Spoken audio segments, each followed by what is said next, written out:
தொடர்ந்து இந்த காலை நேரத்தில் சில பாடல்களை பாடி நம்ம ஆண்டவர் நாமத்தை நாம் மையப்படுத்த போகிறோம். இந்த கண்மலையானவரே, என்னை காக்கும் தெய்வம் நீரே, வல்லமை மாட்சிமை நிறைந்தவரே, மகிமைக்கு பாத்திர இந்த பாடலை ஆமென் கரங்களை தட்டி சேர்ந்து பாடி ஆண்டவர் நாமத்தை நாம் மையப்படுத்த இருக்கிறோம். தொடர்ந்து பாடலை பாடி ஆண்டவர் நாமத்தை நாம் உயர்த்துவோம். இந்த கண்மலையானவரே, என்னை காக்கும் தெய்வம் நீரே பாடலை யாவரும் சேர்ந்து பாடுவோம்.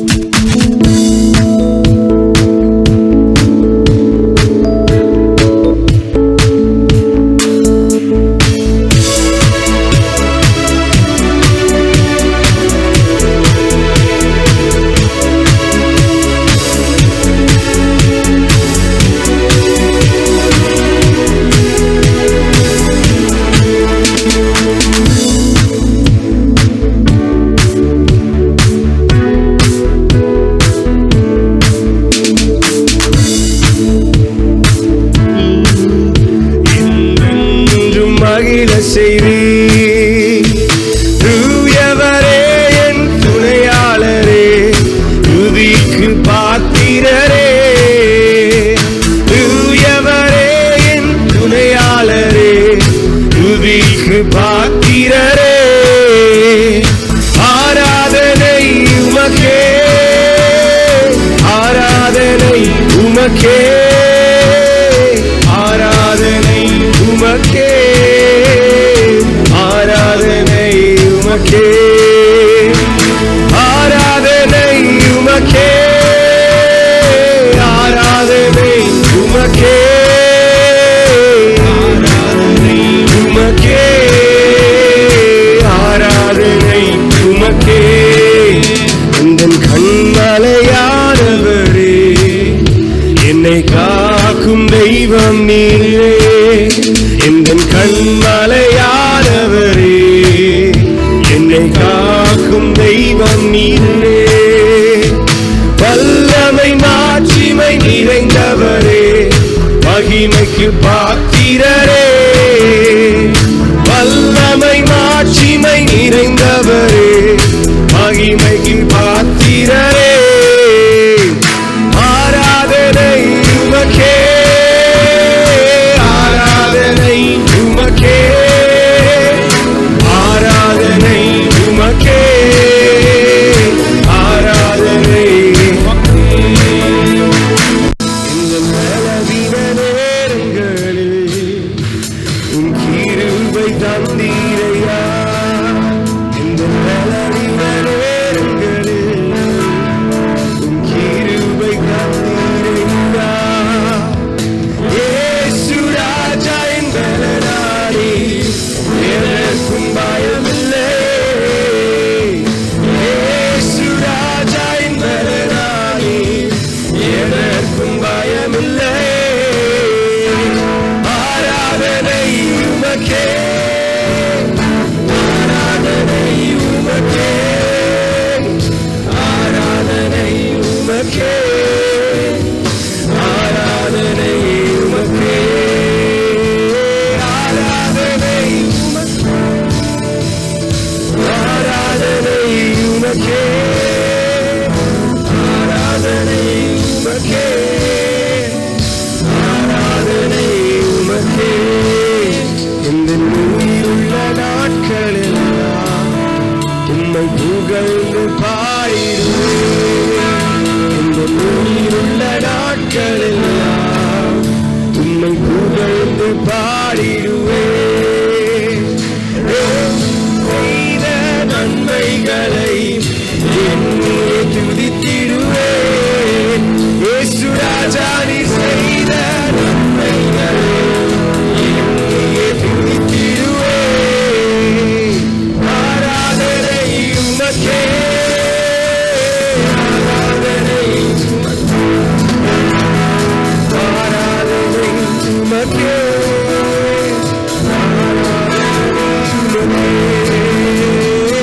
ஆராதனை உமக்கே, ஆராதனை உமக்கே, ஆராதனை உமக்கே, ஆராதனை உமக்கே. ஆண்டவர் நல்லவர். ஏசாயா 52:1 இந்த காலை நம்முடைய தியானத்திற்காக எடுத்துக்கொண்ட வேத வசனம். ஏசாயா 52:1. எழும்பு சீயோனே, உன் வல்லமையை தரித்துக்கொள். ஏசாயா தீர்க்கதரிசி ஆண்டவர் இயேசு கிறிஸ்து இந்த உலகத்தில் மனிதனாக பிறப்பதற்கு 700 ஆண்டுகளுக்கு முன்பு வாழ்ந்தவர். பரிசுத்த வேதாகமத்தில் 66 அதிகாரங்களுடைய புத்தகம் ஏசாயா தீர்க்கதரிசி புத்தகம். ஏசாயா தீர்க்க தரிசன புத்தகத்தை ஒரு குட்டி வேதாகமம் என்று வேத பண்டிதர்கள் அழைப்பார்கள். ஒரு குட்டி வேதாகமம், ஒரு ஸ்மால் பைபிள். 66 அதிகாரங்கள் இருக்கிறது ஏசாயா தீர்க்கதரிசி புத்தகத்தில். இந்த ஏசாயா தீர்க்கதரிசி ஒரு ராஜ குடும்பத்தை சேர்ந்தவர். ராஜ அரண்மனையில் பிறந்தவர். ராஜாவாக அவர் பதவியில் இருக்கவில்லை. ஆனால் அவருடைய உறவினர்கள் எல்லாருமே ராஜாக்களாக அரசாட்சி செய்தவர்கள். இந்த ராஜ குடும்பத்தில் பிறந்தவர் ஏசாயா. ஒரு உயர்ந்த குடும்பத்தில் பிறந்திருந்தாலும், அரண்மனை வாழ்க்கை வாழ்ந்தாலும், கர்த்தரை நேசித்த தேவ மனிதன், கர்த்தரை தரிசித்தவர், பக்தியுள்ள ஒரு மனிதன், கர்த்தருக்காக வைராக்கியம் உள்ளவர். இந்த ஏசாயா தீர்க்கதரிசியினுடைய புத்தகம் ஒரு சிறப்பான புத்தகம். காரணம், முழு வேதாகமம் எப்படி சிருஷ்டிப்பை, உலக வரலாற்றை, இயேசுவினுடைய பிறப்பை, இயேசுவினுடைய வருகை, உலக அழிவை சொல்லுகிறதோ, இந்த ஏசாயா தீர்க்கதரிசன புத்தகத்திலும் உலக சிருஷ்டிப்பு, உலக வரலாறு, உலகத்தினுடைய இயேசு பிறப்பதை குறித்தும், இயேசுவினுடைய வருகை குறித்தும், உலக அழிவை குறித்தும் இந்த முழு புத்தகத்தில், ஏசாயா தீர்க்கதரிசன புத்தகத்தில் 66 புத்தகத்தில் நம்ம வாசிக்க முடியும். மிக அற்புதமான ஒரு புத்தகம். பழைய ஏற்பாடு 39 புத்தகங்கள், புதிய ஏற்பாடு 27 புத்தகங்கள். இதே போல ஏசாயால அப்படியே இருக்கும் பாருங்க. 39 அதிகாரங்கள். நீங்க ஏசாயா 1 அதிகாரத்திலிருந்து 39ஆம் அதிகாரம் வரை வாசிக்கும் பொழுது பழைய ஏற்பாடை வாசித்தது போல் அந்த அதிகாரங்கள் இருக்கும். ஆனால் 40ஆம் அதிகாரத்திலிருந்து 66ஆம் அதிகாரம் வாசிக்கும் பொழுது புதிய ஏற்பாடு வாசிக்கிறது போல கிறிஸ்துவின் சுவிசேஷம்.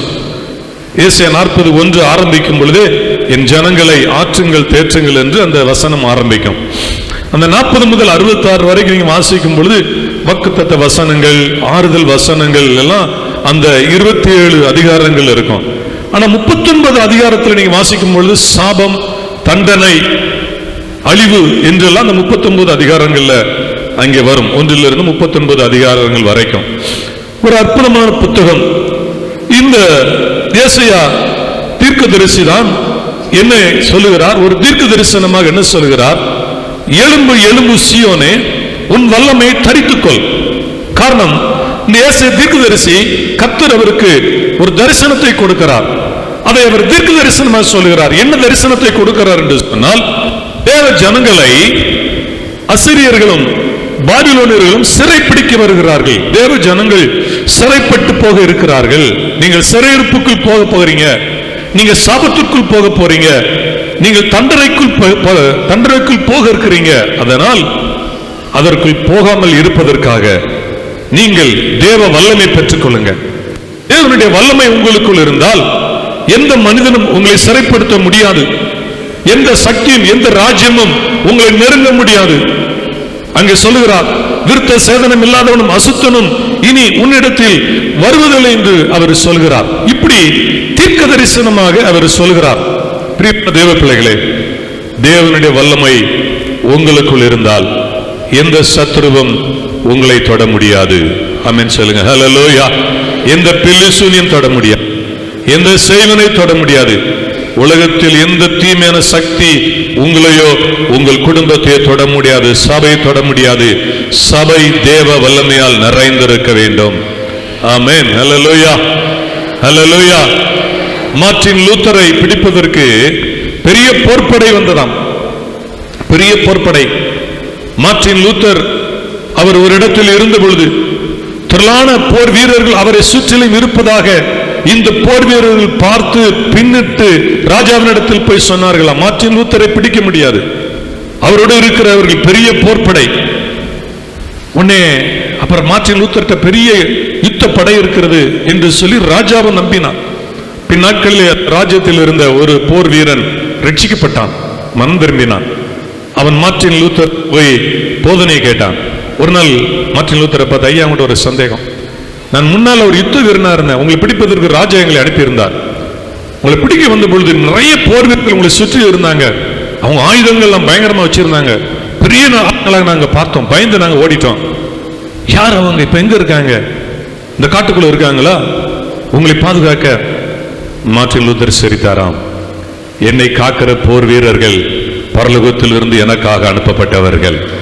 அல்லேலூயா, அல்லேலூயா. பரலோகத்திலிருந்து எனக்காக அனுப்பப்பட்டவர்கள் என்று மார்ட்டின் லூதர் சொன்னாராம். பிரியமானவர்களே, கர்த்தர் அவருடைய வல்லமை, அவருடைய சத்துவத்தை நமக்கு தருகிறார்.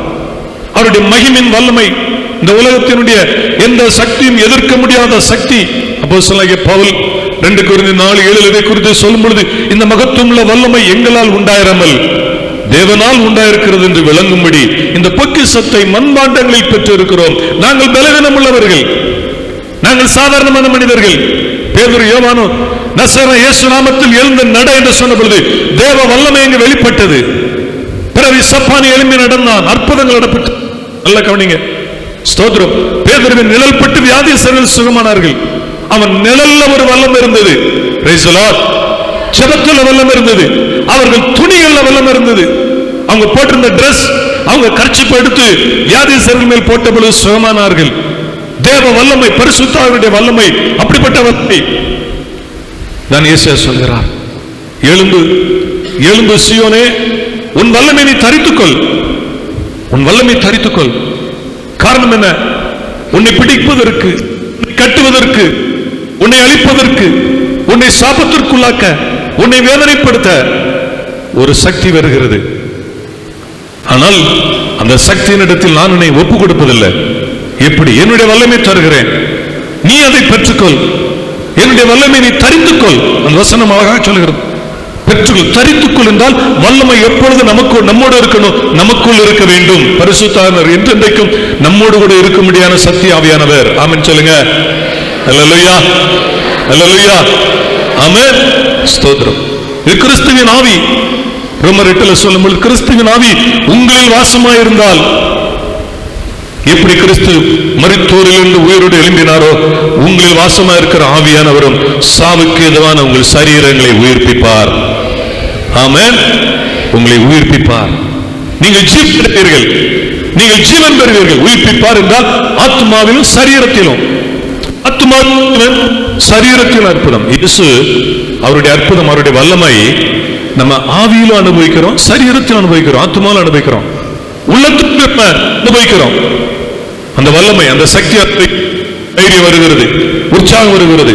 சரீரத்திலும், சரீரத்திலும் எத்தனை பலவீனங்கள் இருந்தாலும் சரீரத்திலும் தேவ ஆவியானவர் நம்முடைய சாவுக்கு ஏதுவான சரீரத்தை உயிர்ப்பிக்கிறார் அப்படின்னு சொல்லுங்க. அல்லேலூயா. எனவேதான் எழுந்து, எழுந்து சீயோனே, உன் வல்லமையை நீ தரித்துக்கொள். ஒரு மனிதன் உறங்கினான், அவனை ஆண்டவர் எழுப்பினார். அதான் பார்க்க போறோம். அவனை உறங்க செய்தது எது?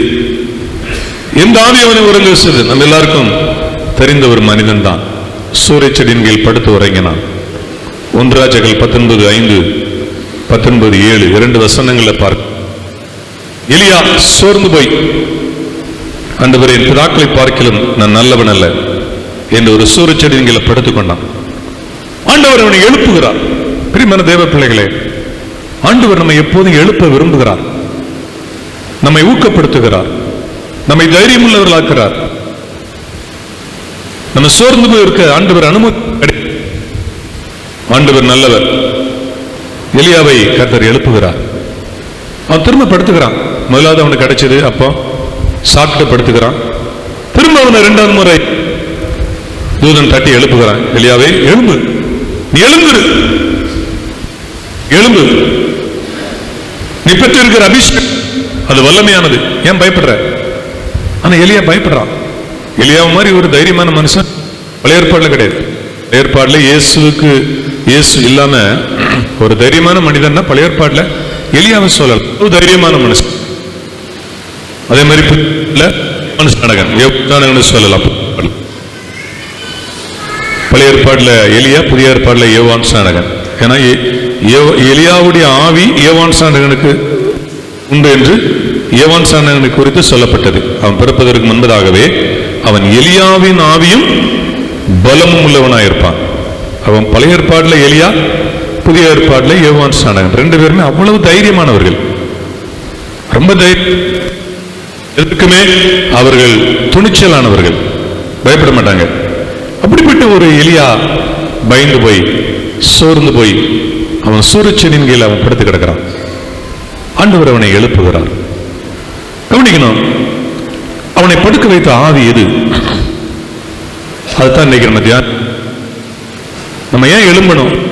நம்ம எழும்பினால்தான் அந்த ஆவி கீழே போகும். ஒரு நாள் ஒரு தேவ ஊழியர் சொன்னார். என்ன சொன்னார்னா, ஒரு தேவ பிள்ளை எழும்பவில்லை என்றால், ஒரு தேவ பிள்ளை படுத்திருந்தால் பிசாசு எழும்புவான், ஒரு தேவ பிள்ளை எழும்பினா பிசாசு படுத்துருவான். ஆமென் சொல்லுங்க. அல்லேலூயா, அல்லேலூயா. நம்ம படுத்துட்டோம்னா பிசாசு எழும்பிடுவான், நாம் எழும்பினால் பிசாசு படுத்துருவான். Praise the Lord. சத்தியம். நம்ம ஜெபிக்க எழும்பணும், நம்ம ஆராதிக்க எழும்பணும், நம்ம அபிஷேகம் பெற எழும்பணும், நம்ம கர்த்தருக்காக எழும்பணும். கர்த்தருக்காக சபை எழும்பினால் பிசாசு ஒண்ணும் செய்ய முடியாது, சபை ஒண்ணும் செய்ய முடியாது, சபை மக்களை ஒண்ணும் செய்ய முடியாது. யேசுபேல் ஆவி குறித்து சில காரியங்களை சொல்கிறேன். முதலாவதாக, யேசுபேல் ஆவி என்ன ஆவி என்றால் விழ வைக்கிற ஆவி. தேவ மனிதர்களை, விசுவாசிகளை விழ வைக்கிறதா யேசுபேலுடைய ஆவி. 1 ராஜாக்கள் 16ஆம் அதிகாரம் 30, 31, 32 ஆகிய வசனங்களை வாசித்து பார்க்கின்ற பொழுது, ஆகாப், அந்த ஆகாப்பை இந்த யேசுபேல் விழ வைத்தாள். ஆகாப் ஒரு யூதன், ஒரு இஸ்ரவேல் நாட்டை சார்ந்தவன். யேசுபேல் இவள் ஒரு சீதோனிய பெண். இவள் சீதோனியரின் ராஜாவாகிய எத்பகாலின் குமாரத்தி. அந்த நாடு பாகாலை வணங்கின நாடு.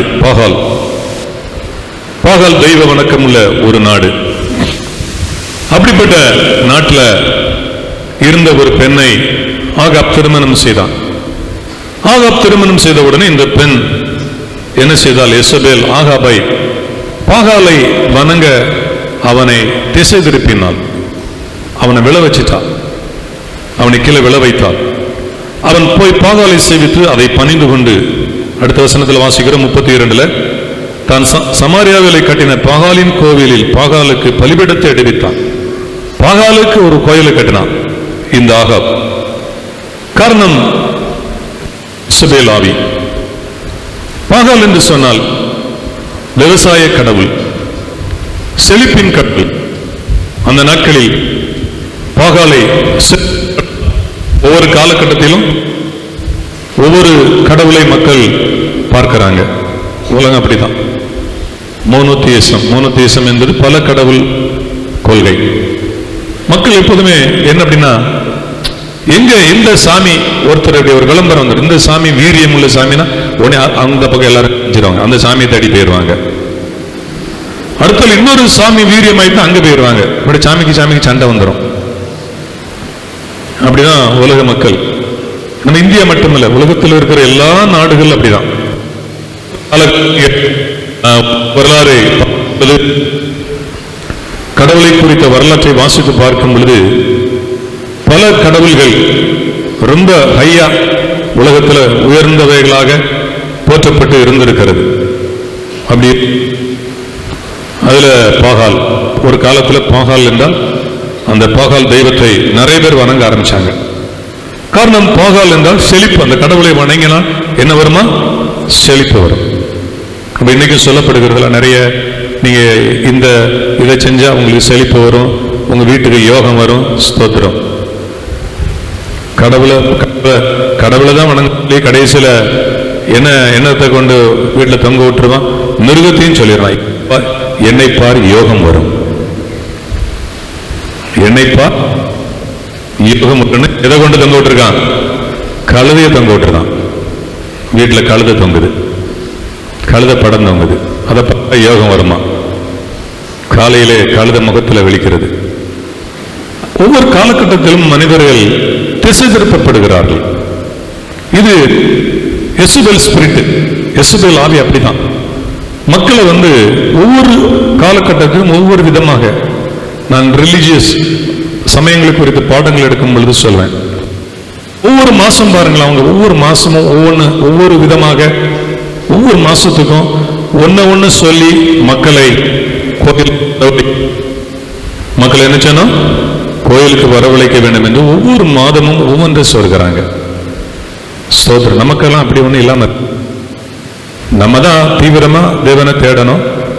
ஆனா நம்ம விட ஒவ்வொரு மாதமும் ஒவ்வொரு விதமாக ஒரு வழிபாடு ஏதாவது ஒண்ணு சொல்லி ஒவ்வொரு மாசத்துக்கு ஒன்னு ஏற்படுத்தி வச்சிருவாங்க. இதெல்லாம் நம்ம அறிஞ்சிருக்கிறோம். இந்த பாகாலை வணங்க போகிறான் பாகால் காரணம் அவனுக்குள்ள இச்சை வந்தது.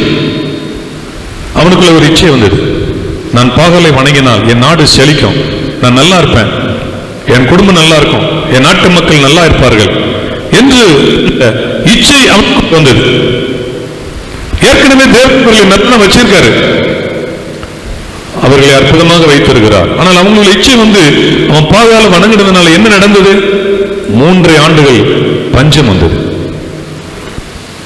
3 ஆண்டுகள் தேசத்தில் பஞ்சம் வந்தது, தருத்தரம் வந்தது, சாபம் வந்தது. இச்சை அநேக குடும்பங்களை சாபத்திற்குள் கொண்டு போகிறது. இச்சை அநேக குடும்பங்களை தவறாக வழிநடத்துகிறது. பிரியமான தேவ பிள்ளைகளை கவனிக்கணும். சில விளக்கமாக சில காரியங்களை நான் உங்களோடு பேச விரும்புகிறேன். ஆண்டவருடைய பிள்ளைகள், ஜீவனுள்ள தேவனை நாம் ஆராதிக்கின்றோம். நம்முடைய வாழ்க்கையில் தேவன் நம்மை ஆசீர்வதிக்கிறார். ஆனால் நிறைய பேருடைய வாழ்க்கையை பார்க்கின்ற பொழுது 1 கொரிந்தியர் 10ஆம் அதிகாரம் 2 முதல் 12 வரைக்கும் அப்போஸ்தலனாகிய பவுல் பழைய ஏற்பாடு இஸ்ரவேல் ஜனங்களையும் புதிய ஏற்பாடு சபையும் அவர் சேர்த்து அவர் இங்கே பிரசங்கம் பண்ணுகிறார்.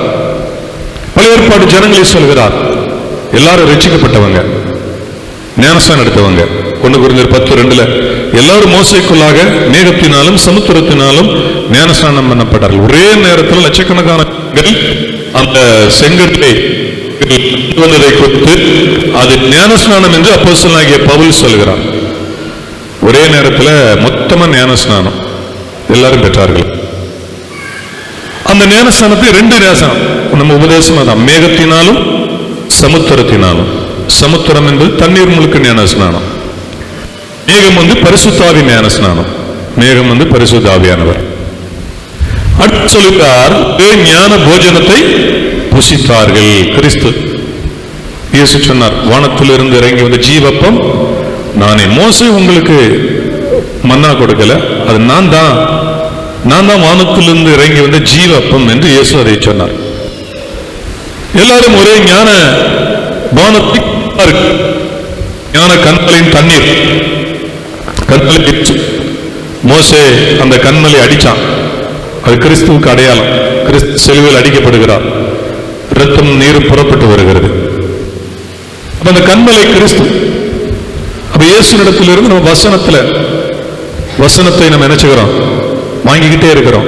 அவர் வசனத்தை நம்ம கொடுத்துக்கிட்டே இருக்கிறார், நம்முடைய தாகத்தை தீர்க்கிறார். அடுத்து தொடர்ந்து சொல்லுகின்ற பொழுது, அப்படி இருந்தும் அவர்களில் அதிகமான பேர்களிடத்தில் தேவன் பிரியமாய் இருந்ததில்லை. ஆனால் வனாந்தரத்திலே அவர்கள் அழிக்கப்பட்டார்கள். ஏன் அழிக்கப்படணும்? அடுத்த வசனம், அவர்கள் இச்சித்தது போல நாமும் பொல்லாங்கானவைகளை இச்சியாதபடி இவைகள் நமக்கு திருஷ்டாந்தங்களாய் இருக்கிறது. திருஷ்டாந்தம் என்றால் உதாரணம். அவர்கள் இச்சித்தது போல அவங்க என்ன இச்சித்தாங்க? அடுத்த வசனத்தை சொல்லுகிறார், ஜனங்கள் புசிக்கவும் உட்கார்ந்து விளையாட எழுந்தார்கள். பாருங்க, அவங்க மோசே 40 நாள் ஜெபம் பண்ண போயிட்டார். கீழே ஜனங்கள் என்ன செய்றாங்க? உலக பிரகாரம் உலகத்துல கோடை நடக்கிற மாதிரி நினைச்சான். ஒரு பொன் கண்டுக்குட்டியை செஞ்சு குடிச்சு வெறிச்சு நிர்வாணமா டான்ஸ் ஆடுறான். அவனும் அதை செய்யறான், தேவ ஜனங்களும் அதை, அந்த இச்சை அவங்களுக்கு வந்தது. உலகத்தில் உள்ள மக்களை பார்க்கும் பொழுது, இன்றைக்குமே ஒன்றை பார்க்கும் பொழுது அதை அனுபவிக்க வேண்டும் என்று விருப்பம் மனிதர்களுக்கு இயற்கையாக உண்டாகிறது. அது நல்லதா இல்லாததா பகுத்தறிய தெரியணும். நல்லதா கெட்டதா? நல்ல கவனிங்க. அப்போஸ்தலனாகிய பவுல் சொல்கிறார், எல்லாவற்றையும் அனுபவிக்க எனக்கு அதிகாரம் இருக்கிறது, ஆனால் எல்லாம் தகுதியாயிராது. இச்சைனா என்ன? கவனிக்கணும். இவர்கள் இச்சித்தார்கள். அடுத்த வசனம் தொடர்ந்து அந்த கீழே அந்த 1 கொரிந்தியர் 10 கீழே வாசிக்கிறோம். ஒரே நாள்ல வேசித்தனம் பண்ணி 23,000 பேர் செத்தாங்க. ஒரே நாள்ல மோவாபிய பெண்கள் அழகுள்ள பெண்கள் என்று கண்டு அந்த இஸ்ரவேல் வாலிபர்கள் அந்த பெண்களோட பிரச்சாரம் பண்ணதுனால பண்ணதுனால 23,000 பேர் செத்து போயிட்டாங்க. வனாந்திரத்தில் அழிக்கப்பட்டார்கள். வனாந்திரத்தில் அவங்க வியாதியில சாகல, நல்ல கவனிங்க, எதிரினால சாகல, அடிக்கடி இச்சித்து தேவ கோபத்தினால அழிக்கப்பட்டார்கள். அவங்க வனாந்திர 40 ஆண்டுகள் வரலாற்றை பார்க்கும் பொழுது கீழே அடுத்து வாசிக்கிறோம். அவர்களில் சிலர் கிறிஸ்துவை பரீட்சை பார்த்து பாம்புகளால் அழிக்கப்பட்டார்கள். அதுபோல நாமும் கிறிஸ்துவை பரீட்சை பாராதிருப்போமாக. அடுத்த வசனம். அவர்கள் சிலர் முறுமுறுத்து, எப்பொழுதும் மோசத்தை வந்து எங்களுக்கு இறைச்சி வேண்டும், இறைச்சி வேண்டும். ஒருத்தர் ஆரம்பிச்சிருக்கும், ஒரு ஆள் எல்லாரும் அதனுடைய பின்னணியில அவங்க தொடர்ந்து இருப்பாங்க. அவங்க ஒருத்தர் சொன்னா போதும், இறைச்சி வேண்டும், இறைச்சி அவர்களுக்கு தேவை என்பதை ஆண்டவர் அறிந்திருக்கிறார். அது ஆண்டவருடைய விருப்பம், ஆண்டவர் கொடுப்பார். ஆனால் இவர்களோ மோசைக்கு எதிராக அதை முறுமுறுக்கிறார்கள். என்ன செய்றாங்க? இவங்க முறுமுறுக்கிறாங்க. அப்போ முறுமுறுப்பு என்பது இச்சையினால வந்தது. அந்த முறுமுறுப்பு நல்ல கவனிக்கணும். அவங்க சொன்ன வார்த்தை, நாங்கள் இறைச்சி பாத்திரங்களில் உட்கார்ந்து அப்பத்தை திருப்தியாக சாப்பிட்ட எகிப்து தேசத்திலே கர்த்தர் கையால் செத்து போனால் தானில்லை, இந்த கூட்டம் முழுது பட்டினியால் கொல்லும்படி நீங்கள் எங்களை புறப்பட பண்ணி இந்த வனாந்தரத்தில் அழைத்து வந்தீர்கள் என்று அவர்களிடத்தில் சொன்னார்கள். எகிப்தில் அவர்கள் இறைச்சி பாத்திரங்கள் அண்டை. மத்திய கிழக்கு நாடுகளில் எப்படி சாப்பிடுவாங்கன்னா, நம்ம மாதிரி ஒவ்வொருத்தருக்கும் தனித்தனியா பிளேட்டு மெத்தட் இல்லாம அவங்களுடைய ஒரு கலாச்சாரத்தில் மொத்தமா குமிச்சிடுவாங்க. சாப்பாடு இந்த அம்பார மாதிரி மொத்தமா குமிச்சு எல்லாம் இறைச்சி எல்லாம் சுற்றி உட்கார்ந்துடுவாங்க. அவன் என்ன சொல்றான்? நாங்கள் இறைச்சி பாத்திரங்கள் அண்டையில். அப்ப மொத்தமா பாத்திரத்தை தூக்கி வச்சிடணும். கும்பாவை தூக்கி வச்சாதான் சாப்பாடுல திருப்தி. கொஞ்சமா என்ன கிடையாது, கிடையாது. கொஞ்சமா வைக்க கூடாது, மொத்தமா வச்சிடணும். நல்ல கவனிக்க. உணவு ஆண்டவர் கர்த்தர் அவங்களை போஷிக்கிறார். இன்னைக்கு நம்மை ஆண்டவர் போஷிக்கிறார், நம்ம தேவைகள் ஆண்டவர் கொடுக்கிறார். திருப்தி வந்து உணவு அல்ல, நம்முடைய மனதில் தான் திருப்தி. Praise the Lord. ஆமென் சொல்லுங்க. ஹல்லேலூயா, ஹல்லேலூயா. திருப்தி என்பது மனதில் இருக்கிறது, உணவில் அல்ல. கிடையாது, உணவில் அல்ல, மனதில் தான் திருப்தி. ஸ்தோத்திரம். அப்ப அநேகருடைய வாழ்க்கையில திருப்தி இல்லாமலே வாழ்ந்து கொண்டிருக்கிறது. அதான் இச்சை. உணவு இச்சிக்கிறான், முறுமுறுக்கிறான், எனக்கு அது வேணும் இது வேணும் சொல்லி. ஆசீர்வாதங்கள் எப்படி நன்றா கவனிக்கணும் ஆண்டவருடைய பிள்ளைகள். நம்ம ஆசீர்வாதங்களை, தேவன் கொடுக்கிற ஆசீர்வாதம், இச்சையினால் வருகிற ஆசீர்வாதம், இந்த ரெண்டையும் பகுத்தறிய பிரித்தறிய தெரிந்திருக்கணும். கர்த்தர் நம்ம ஜெபித்து விசுவாசித்து, எனவேதான் ரோமர் 14:23 விசுவாசத்தினால் வராத யாவும் பாவம் என்று வேதம் சொல்லுகிறது. நாம விரும்பி ஜெபம் பண்ணி தேவன் சித்தத்தின்படி நமக்கு கொடுக்கிற ஆசீர்வாதம் நமக்கு சமாதானத்தை கொடுக்கும். Praise the Lord. நீதிமொழிகள் 10:22 கர்த்தரின் ஆசீர்வாதம் ஐஸ்வர்யத்தை தரும், அதோடு அவர் வேதனையை கூட்ட மாட்டார். எத்தனை பேர் விசுவாசிக்கிறீங்க? அல்லேலூயா, அல்லேலூயா. ஆனால் இச்சையினால் வருகிற ஆசீர்வாதம், உலகத்துல இன்னைக்கு மக்கள் தவறான வழிகளை லஞ்சம் வாங்குறான், திருடுறான், ஏமாற்றுகிறான், நிறைய கடனை வாங்கி சாப்பிட்டு கடனை கொடுக்காமலே மேலும் மேலும் பலத்தை கடனை வாங்கி இச்சித்து நினைச்சுக்கிறான். யார் கொடுத்தாலும் போய் வாங்கி கொண்டு கடனை திரும்ப அடைக்காம சாப்பிட்டு கொண்டு இருக்கிறான். ஆனா அவன் வாழ்க்கை எப்படி இருக்கிறது? வேதனையில் இருக்கிறது. யோசிச்சு பாருங்க. கர்த்தர் கொடுக்கிற ஆசீர்வாதம் சமாதானம். இதை பகுத்தறிய தெரிஞ்சிருக்கணும். கர்த்தர் ஒரு மனிதனை ஆசீர்வதிச்சார்னா அவன் அந்த ஆசீர்வாதத்தை சமாதானத்தோடு அனுபவிப்பான். ஆமென், ஹல்லேலூயா, ஆமென். இச்சையினால் வருகிற ஆசீர்வாதம் இருக்கு, அது இருக்கு. இச்சையினால தவறான வழியில் வருகிற ஆசீர்வாதங்கள், அவைகளை வேதனையோடு அனுபவிக்கிறான்.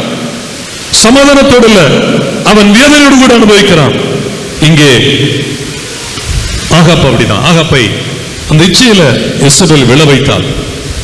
இந்த இச்சையினால பாவம் செய்து. ஆப்பிரிக்க நாடுகள்ல ஒரு முலாம்பலன் ஒண்ணு இருக்குமா. இந்த குரங்குகள், சில குரங்குகள், இந்த காட்டுவாசிகள் சில குரங்குகளை பிடிக்க, சில குரங்குகள், குறிப்பிட்ட குரங்குடைய கறி, அதனுடைய மாംசம் ருசியா இருக்குமா. ஆனா அந்த குரங்குகளை பிடிக்க முடியாது. அதனால அவங்க என்ன செய்வாங்கன்னா, ஒரு பழம், அந்த பழத்துக்குள்ள இருக்கிற விதைகள் ரொம்ப டேஸ்டா இருக்குமா. அப்ப இந்த குரங்கு அந்த பழத்துக்குள்ள என்ன செய்யுமா, கையை அந்த விதைகளை எடுத்து அது சாப்பிடுமா. அது அப்படி செய்யுமா. உடனே இவங்க என்ன, சில நேரங்கள் அது என்ன ஆகும் என்று சொன்னால், அந்த நிறைய விதை, சில இடத்துல நிறைய விதை இருந்தோன்னு இவங்க என்ன செய்வாங்கன்னா, அந்த முலாம்பழத்தை எடுத்து கொஞ்சம் ஓட்ட போட்டு நிறைய விதைகளை உள்ள வச்சிருவாங்க. முதல்ல கொஞ்சம் இருக்கும், கொஞ்சமா எடுத்து வெளியே வந்து நிறைய வச்சிருவாங்களாம். அப்ப அந்த குரங்கு உள்ள கையை விட்டு நிறைய கை அள்ளும்போது கை வெளியே வராது, வெளியே வராது. அது கஷ்டப்படுமா, அது கஷ்டப்படும். அப்போ அது திணறி கொண்டு இருக்கும் பொழுது உங்க பின்னால ஓடி வந்து கட்டை கொண்டு அடிச்சு, தலையில அடிச்சு கொன்று அதை இறைச்சியை சாப்பிடுவாங்களாம். அப்ப அது ஆசைப்பட்டு நிறைய, அது என்ன செய்யுமா, நிறைய கை வெளிவர மட்டுக்கு அப்ப அதை விடணும் அப்படிங்கிற எண்ணம் கிடையாது. அது என்ன செய்யறது, அது விடாது, கையை எடுக்காது, அதையும் விட மாட்டுக்கு அப்படியே பிடிச்சுக்கிட்டு. நிறைய மக்கள் அப்படிதான் உலக இச்சையில விழுந்து அப்படியே அதிலே அதிலிருந்து மீட்டெடுக்கப்பட முடியாமல் வேதனைப்பட்டுக் கொண்டு அழிந்து போகிறார்கள். இந்த எசபேல் ஆவி ஆகாபை இச்சையில விழ வைத்து சாபத்துக்குள் கொண்டு போய் விட்டு கடைசியில. பிரியமான தேவ பிள்ளைகளே, நீங்கள் நானும் மீட்டெடுக்கப்பட்டிருக்கிறோம், ரட்சிக்கப்பட்டிருக்கிறோம். கர்த்தர் நம்மை ஆசீர்வதிக்கிறவர். ஆமென் சொல்லுங்க. ஹல்லேலூயா, ஹல்லேலூயா, ஆமென். நாம் விசுவாசித்து கர்த்தரிடத்தில் ஜெபிக்கும் பொழுது கர்த்தர் நம்மை ஆசீர்வதிக்கிறார், நம்முடைய தேவையை சந்திக்கிறார். இச்சித்து நம்ம வழுவி போகக்கூடாது, விசுவாச வாழ்க்கை விட்டு விலகக்கூடாது, பாவத்தில் விழுந்து விடக்கூடாது, தவறான வாழ்க்கையில விழுந்து விடக்கூடாது. எசபேல் ஆவி யாரை விழ வைக்கலாம்னு பார்க்கிறது, யாரை பின்மாற்றத்தில் கொண்டு போகலாம், ஆண்டவரை விட்டு விலக வைக்கலாம், ஜெப வாழ்க்கை விட்டு விலக வைக்கலாம், ஆவிக்குரிய வாழ்க்கை விட்டு விலக வைக்கலாம் என்று எசபேல் ஆவி அநேகரை சுற்றி தேடிக்கொண்டிருக்கிறது. இந்த எசபேல் ஆவி மேற்கொள்ள வேண்டும், மேற்கொள்ளத்தான் தேவன் நமக்கு வல்லமை தருகிறார். இவைகளை பகுத்தறியத்தான் தேவன் வல்லமை தருகிறார். ஆமென் சொல்லுங்க. ஹல்லேலூயா, நன்றி செலுத்துகிறோம். நன்றி ஆண்டவரே. இந்த நாளில் உங்களுடைய ஜனங்களை ஞானத்தின் ஆவியால் நிரப்பும், பிசாசுடைய தந்திரங்களை புரிந்து கொள்ள உதவி செய்ய, எசபேலின் ஆவியை மேற்கொள்ள உதவி செய்கிறார்கள். ஒவ்வொருவரையும் பலப்படுத்துங்க ஆண்டவரே. நல்ல கிருபையும் சமாதானத்தை கொடுக்கிறார். குடும்பங்களை ஆசீர்வதிங்க, தேவைகளை சந்திங்க ஆண்டவர். வேலை செய்கிற வேலையில் உங்களுடைய பரிசுத்த சமூகம், உங்களுடைய கரம் இருக்கணும், கைது செய்கிற தொழிலை ஆசீர்வதிங்க. குடும்பங்களில் சமாதானம் பெருகட்டும், கணவன் மனைவி பிள்ளைகள் சமாதானம் ஐக்கியம் பெருகுவதாக. போக்கில் வரக்கூடிய பாதுகாப்பு இருக்கட்டும் ஆண்டவரே. உடைய பிரசன்னம் இருப்பதாக. உலகத்தில் உள்ள எல்லா தீமைக்கு விலைக்கு காத்துக் கொள்ளுங்க. உமக்கு சாட்சியா நிலைநிறுத்தும், ஜெபிக்கிற காரியத்தில் அற்புதம் செய்வீராக. ஓ இயேசு நாமத்தில் எல்லா பலவீனத்திலிருந்து விடுதலையாவதாக. தடைகள் அழிந்து போகட்டும், புதிய வழிகளை திறப்பீராக. நம்முடைய பிள்ளைகளை எதிர்பார்த்து காரியத்தை வாய்க்க செய்வீராக. இயேசு நாமத்தினால ஒவ்வொருவருக்கும் காரியங்களை வாய்க்க பண்ணுங்க. கிருபை ஒவ்வொருவருக்கும் கூட இருப்பதாக. இயேசுவின் நாமத்தில் பிதாவே, ஆமென். நம்முடைய கர்த்தராகிய இயேசு கிறிஸ்துவின் கிருபை, பிதாவாகிய தேவன், பரிசுத்த ஆவியானவருடைய நம் அனைவரோடு கூட சகல பரிசுத்தவான்களோடு கூட என்னை நிலைத்திருப்பதாக. ஆமென். சேர்ந்து சொல்வோம். என் ஆத்துமாவே கர்த்தரை ஸ்தோத்திரி, முழுவதுமே கர்த்தருடைய பரிசுத்த நாமத்தை ஸ்தோத்திரி. என் ஆத்துமாவே கர்த்தரை ஸ்தோத்திரி, கர்த்தர் செய்த சகல உபகாரங்களை மறவாதே. ஆமென், ஆமென். God bless you. கர்த்தர் உங்கள் எல்லாரையும் ஆசீர்வதிப்பாராக.